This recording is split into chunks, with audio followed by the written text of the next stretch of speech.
It's Monday and time for the Back to Business podcast, featuring Calgary's industry leaders. Welcome today's show host, Kim Hayden.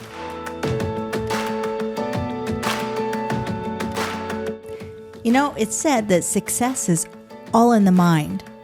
I really do believe that. I believe that we have to start with our mindset first.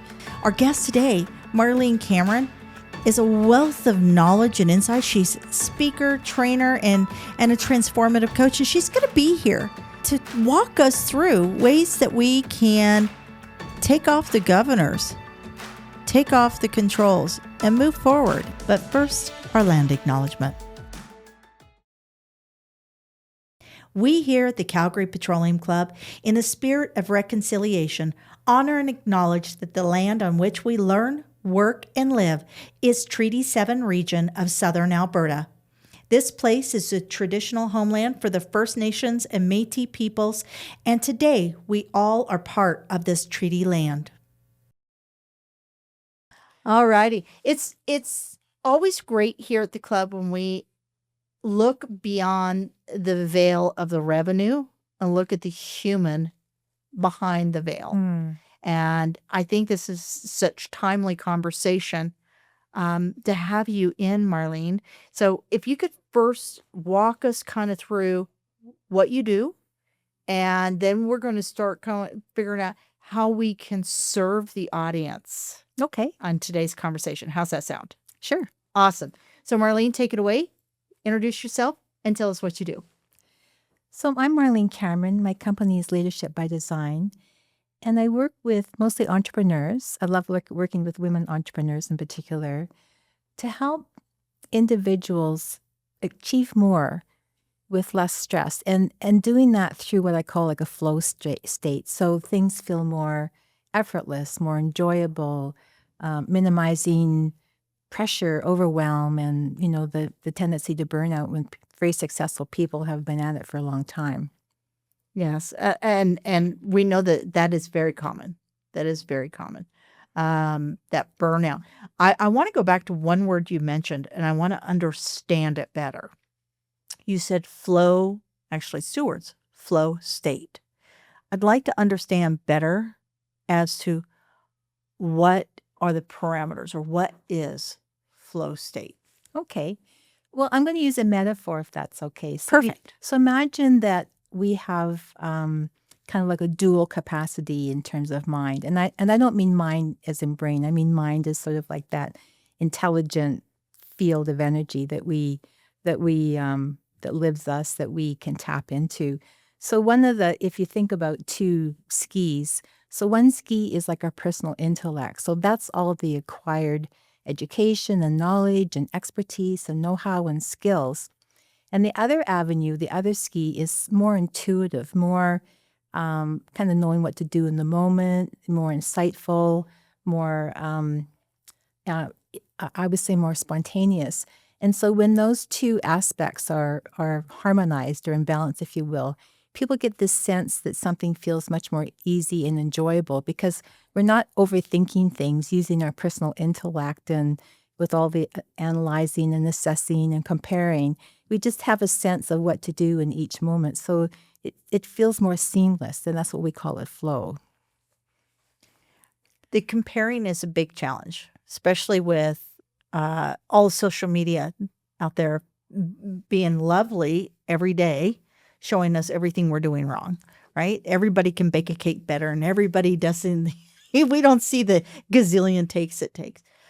How do you help people find that flow state, that movement through to, because I think if we could literally take that one piece out, that comparison piece, it would alleviate a lot of the other issues. What are some of the things you do when you work with people to still have them performing, but not performing out of fear of losing opportunity, which is what that comparison does? Well, the comparison is a product of our insecurity. And how am I doing compared to everybody else? And so if you think about the mind like a snow globe, when it's we're busy-minded, like there's all those particles sort of floating around inside the snow globe. But when we learn and we trust, we can let that that settle down. Because when we're more tuned into this second aspect of our intelligence, or the second ski, if you will, it's very innovative. It comes up with brilliant solutions and ideas and innovation and creativity. So, when people kind of learn to trust the system, then they allow this, busy overthinking part of their mind to settle a little bit, so they can, some of this creativity and innovation can kind of show up. Because otherwise it's just, it's like you've got two skis and one gets really strong and it kind of comes over top of the other one. And so that part of our intelligence is suppressed. And I know that you don't subscribe to defining terminologies, but we do know that the brain, the chemistry of the brain, does function differently within different people. And I know that there's a lot of talk right now around neurodivergency, and a lot of people in their 30s, 40s, and 50s that are speaking out as to how their brain processes. And it is interesting that a lot of those people were in leadership positions and sales positions.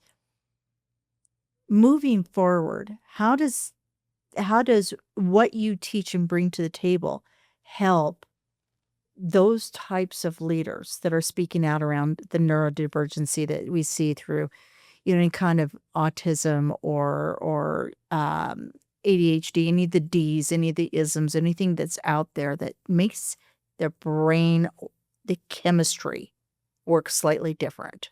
How do you work with them? I'm going to move back from that, Kim, because the mind and the brain are two different things. So brain is our biology, right? Yes. Like this is, and we can study other biology. We can do electrocardiograms. We can study brain chemistry. But mind is invisible, intelligent energy. And everybody's mind works exactly the same way. And it works through three components, if you will.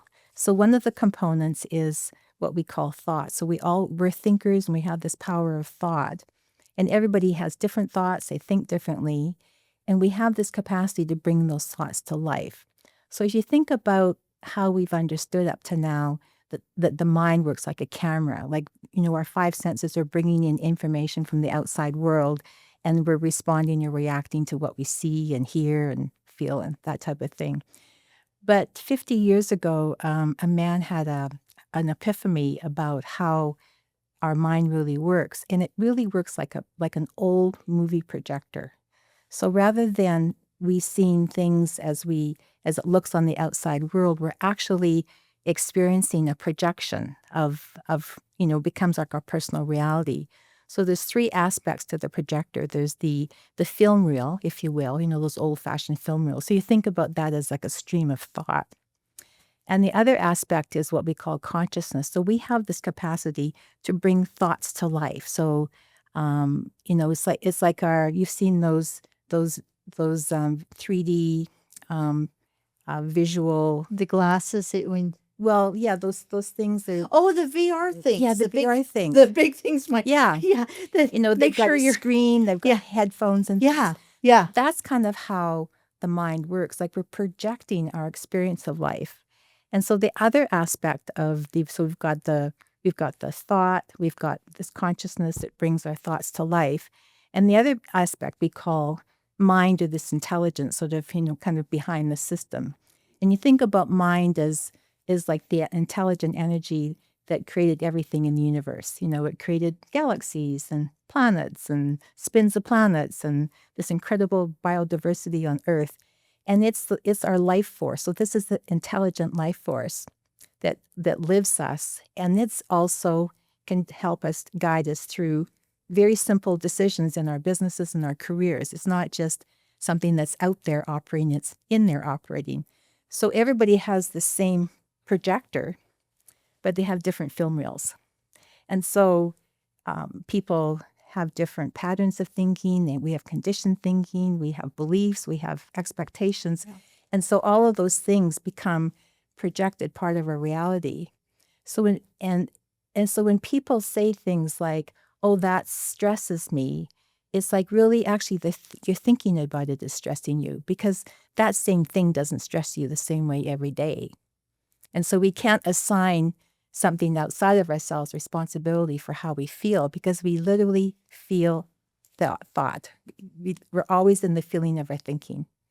So if the thinking speeds up, if the film reel speeds up, that gives us the experience of feeling overwhelmed or pressured or something. And so the whole idea is to, first of all, help people understand how their mind works, and then help them settle their overthinking personal mind down, so they have the benefit of this more intuitive, creative, innovative aspect of their intelligence to come into play. Does this then go into kind of the messaging and the thought ideation around focus on what you can control and let go of the things you can't? Like, you're seeing all these people talking about, and I don't like to bring politics into anything, but we know how it seems to be overloading everybody's media intake if they even click one thing, if you even look at one thing. And we're starting. I saw this great analogy, was a person out on the beach with a push broom. And this is you trying to navigate the things you have no control over, right? If it's coming at you, if it's not yours to control, why are you trying to control it? Why are you running around telling everybody they should be this or they should be that, or this is the way I am, so it has to be this? I'm just trying to grasp, because I'm very much, we've known each other for quite a while, and I very much am the brain, science, numbers type of thought mind. That's what I've been. That's how I've survived in sales and the companies I've built. So understanding exactly what mind is, and this is obviously a struggle for me, because you're not the first person I've had this conversation with about understanding that there's more to me than just the way my brain processes a percentage in analytics for my company. So tell me what that looks like. If we were to sit down, and if I was to come to, when I come to one of your presentations, because you do a lot of speaking, I even saw that, like, EO had you out. That's a pretty prestigious group of individuals. And a lot of them are very driven, very high producing individuals. And to see that they're looking at this from a different perspective, they're learning to engage a greater self. Is that a better analogy there? Learning to how they can amplify their effectiveness in their business, their leadership, Yes. their feel like they're being more productive. So looking at all of the ways, and they're very interested in this whole idea of performance and flow, because the interesting thing is, when people are in that flow state, they're not only much more effective, they actually have much more well-being. It feels effortless. It's enjoyable. So you get the benefit of the productivity, but also this just a really nice feeling of just really enjoying yourself in the moment. And I do wonder, because I do know a gentleman, and that's how I ended up seeing that, oh my God, you're at EO speaking. This is awesome. For those of you who don't know what EO is, it's Entrepreneurs Organization, which only the top 9% of business developers actually qualify to become part of. And so again, there's the numbers. I know the numbers. But what's fascinating is this gentleman has generated 30 times what I've done. And yet he's all around feeling his body, being part of a larger scape. He's always happy. He closes everything and goes, we're going to make this fun. That's how he closes everything. And he goes, I don't want to know the numbers. I don't need to know that. What do we do? What are we building? Where are we going with this? It's going to be great. And we're going to be able to do this. So, and I think in that he very much, and I'm wondering if the higher producing individuals actually gravitate towards this, and that's what helps them become higher producing. Marlene, you got to work with me on this because you've known me long enough. You know, I don't think I'm not in this headspace. I'm trying to learn. Mm-hmm. So, am I right on that? Am I seeing an observation? Well, I think you've seen something, because people that seem to be having a good time or having fun with something often perform better. Because if we're bogged down with the analyzing and the overthinking, the comparison and the assessing, that sucks up a lot of our capacity to be creative and innovative and do things without second guessing ourselves and doubting ourselves. So it streamlines our capacity to get things done and do it in a way that feels more effortless and enjoyable and yeah. So I'm going to give you an example of this. Please. What I mean by flow. So I'm a golfer, and some days I just hack around the golf course like everybody else. But other days I've moved into this flow state, and it's something you can't force yourself into. But if you know how it happens, then you can kind of position yourself a little better to experience it. So when I'm in the flow state, my score on 18 holes of golf is usually about 10 strokes less. So how to explain that? It's still me golfing at the skill level that I golf at, but suddenly when I'm in this sort of this elevated flow state, I just perform better, and it's more fun, and it feels easy, and there's a sense of timelessness and effortlessness. It's very cool. And I'm not saying that we can go there. We can't force ourselves to go there, but it's evidence that this, being in a state of mind where things feel effortless and things, you just move from one thing to the other, it just seems like natural or intuitive, that you actually do better. And it kind of goes against our system. Like, you got to be serious about something. You got to bear down on it. You got to work hard. And Yes. And so that's been our training, in our school system and our North American, work ethic. But the fact of the matter is, when people relax and have more fun, they do better. So when, like I said, small load washer and dryer. So for the king size quilts and stuff, my daughter and I will go once a month to the laundromat. Everything gets done super fast. And it's fun. I look forward to doing the laundry. So I do get this. And it is something that's starting to become, I've been on a journey over the last 3 years of really learning where my blocks are. And I know that I have lots of insecurities. I know these things. They're all, we are the sum of what we grow through. And then if we allow that, that's what creates that comparison and such, right? Those are still memories. If I could, I would, but we can't go in and scrub our ingrained memories. We have to learn to move, I guess, through them or work around them. What do you do with somebody who's come to you? You know that they have potential for so much more, and they are blocking themselves. Well, first of all, we have this incredible capacity to, for this infinite potential, if you will. And if somebody doesn't understand how the system works, it's really hard to use it well. So I teach them how they work, how their mind works, how they operate as a human being. And the thing about emotions, which we haven't also understood very well, is we think emotions are because of something out there, like whatever was happening across the border, that's upsetting me, that's having me feel a certain way. But that's not what emotions are. Emotions are a feedback system in terms of the quality of our thinking.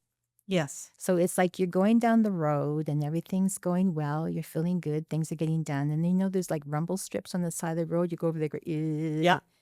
That's your emotions telling you that you're innocently, unknowingly using your power of thought, and you've kind of gone over, you've gone over there, and it's, you're feeling, frustrated or pressured or something. It's a feedback to let you know how you're using your power.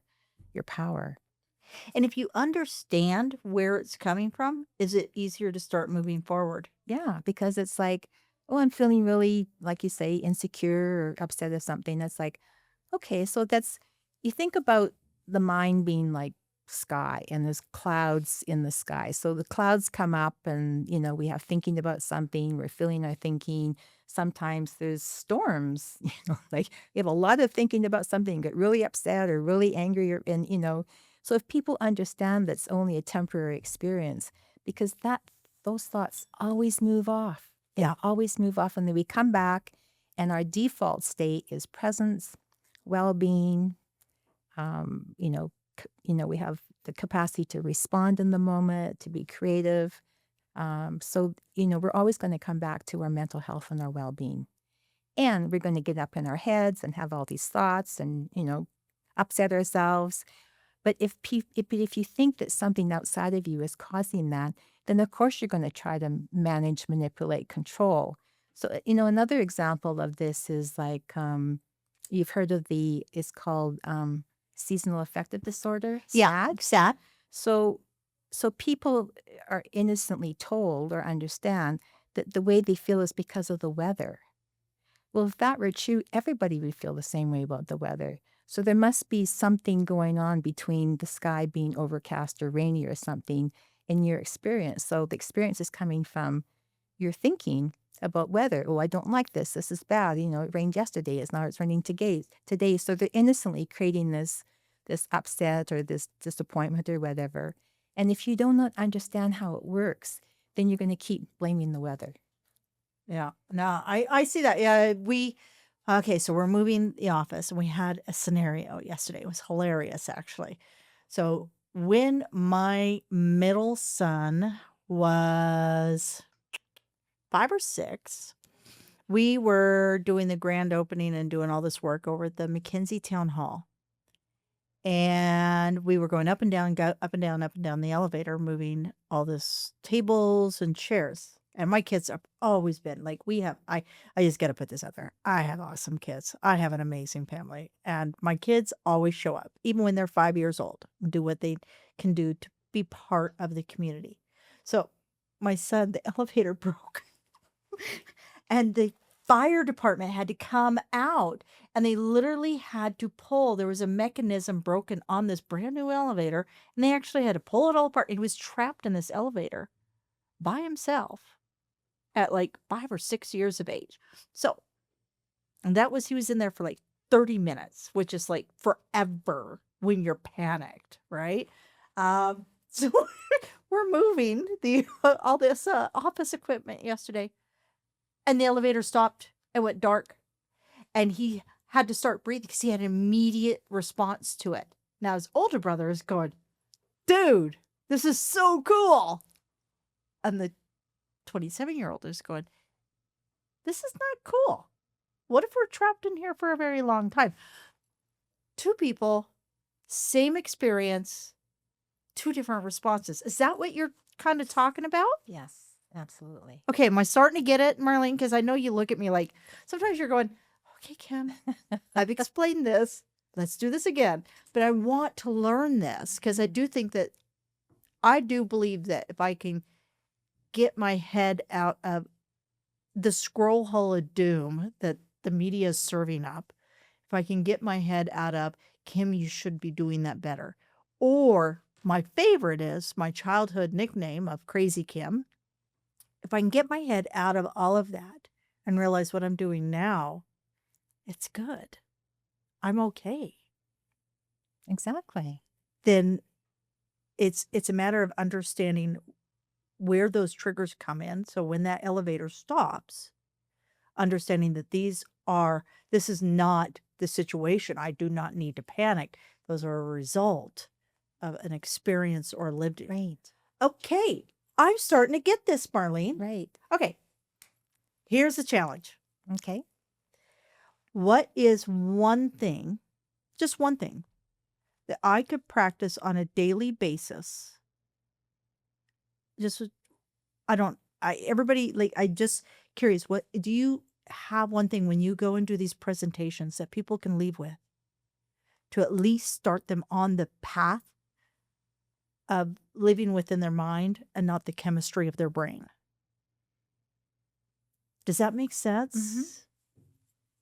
You know, because we have this intelligence that lives us, like what is it that heals the cut on our finger, right? What is it that, you know, asks for food or asks for sleep? Like we have this embodied intelligence, but it's not limited to the body. Like this intelligence is also part of our mind, or if you want to call it that. So everybody has this you could call it instinctual, like you just like it just occurs to you to do something. So one of the things that's really helpful when people see that they're really caught up or they're feeling frustrated or they're feeling stuck about something is like, what do you normally do to back yourself off and give yourself space? Excellent. Some people go for walks. Some people, you know, play with their dog or go for a bike ride or, you know, whatever. Like we have this, like this intelligence will even guide us in like, okay, so maybe you should just leave this for a minute and back off. And because if you kind of let the snow globe settle a bit, you have clarity. You see things with a mindset that you can, you know, deal with things in the moment and know what to do and feel confident that you know what you're doing. I have a friend when I get really stuck about something, and my thing was I would always ask other people, well, what do you think I should do? What's your opinion? He'd say, Marlene, go for a walk. And I'd go for my walk and it's like, oh yeah, that's what I'm gonna do. That's the direction I'm gonna go in. So we have this, and that's what I love to teach, especially women in business. Like, you know, we're taught to rely on other people, their opinions, their expertise, their systems, their processes. You have far greater creativity and innovation capacity, you know, built into your own system. Like, why not look to that? You know, like why not look to that intelligence that's behind everything that's created in the universe to give you, you know, some little suggestions. Like that would be kind of cool thing to do, or what about that? And because when we get an insight, it brings automatically sense of peace and confidence. And that's where we act from confidently because it just feels right. And I think that's what's missing for me is I have spent so long raising children, navigating high performing entrepreneurship that I haven't invested in the golf game. I haven't invested in that taking a moment to breathe with a walk. I haven't invested in me, so I don't even have a reset space. I think like I don't have a space to go. And I was thinking about that the other day because I'm tired of all the negativity. I'm tired because my family is all in the States. So and they're in the Midwest. So there's a lot of tension there now. And I can't control any of that. But I'm really good at what I do when I do it well for others. But I'm not doing it for me. I think for me personally, and I don't know about you folks, whoever's listening to this, I do hope that you're taking something really powerful away from this conversation. I've been waiting for this conversation for 3 weeks because I do believe Marlene has a true sense of almost being that guide to help you find your own way. Does that sound about right? That you're just guiding people to find their best self, their best life? And I do know and their best ideas. Their best ideas. Oh, Marlene, I almost to tears. I really appreciate this conversation because I know I'm not alone. I know as I sit here, there are thousands of other women that are in the same cycle I'm in. They're incredibly talented. They're incredibly powerful. They may have come from some challenging experiences that are setting an inner dialogue that's not healthy for them to go to the next level, but they don't know how to go to the next level. So in speaking that, I know that you've spoken at very high level stages like EO and such. Where else can we find you? Do you have a website? How can we get more? Do you have newsletters? Do you have anything that we can, until maybe somebody's ready to step in fully, Mhm. where can they at least learn from you? Well, they can visit my website, marlenecameron.com. I do publish a little weekly blog article. I usually post it on LinkedIn, and it's all about this conversation, all about how we can kind of find the answers within ourselves, because that's where the best answers are. I do have a businesswomen's monthly luncheon here at the Calgary Petroleum Club, Oh, and we wonderful. have this type of conversation and having the women reflect on when something's really felt easy and it felt effortless versus a time where they just got, kind of ground down around something. So we can see that we naturally have this ability and this capacity. It's not something we have to work on. It's built into the system. It's just peeling away all the layers of being, highly educated and going to workshops that you went from 8 a.m. to midnight and try to assimilate more and more and more information, which covers over this inner creative intelligence that we all possess. Beautifully said. I'm going to get information on your luncheon. Is that on your website? Yes. And it's also Awesome. on the CPC member to member page. Amazing. Amazing. I just want to leave everybody with this. This is a thought that's been rolling around in my head. You are some of those that you surround yourself with. I used to say to my kids, show me your 5 friends and I'll show you your future, right? And I'm at a point where surrounding myself with, and this is literally what I've been thinking of over the last 5 days, is I need a hobby. I need something for me. I enjoy painting. I need something for me. I have done nothing for me since COVID because I've been in that mother hen mindset of making sure everybody's okay from the first day of lockdown, and it hasn't let up. And my job is always to ensure everybody's got a sandwich, everybody's fed, everybody's taken care of. But where's mine? Marlene, I am looking forward to learning more. I really appreciate your time. You're very welcome. Thank you for joining us today on the Back to Business podcast.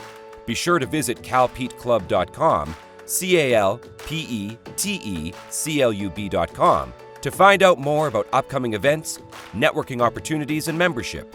If you are not already a valued member at the CPC, where we are proudly connecting and supporting Calgary's business leaders.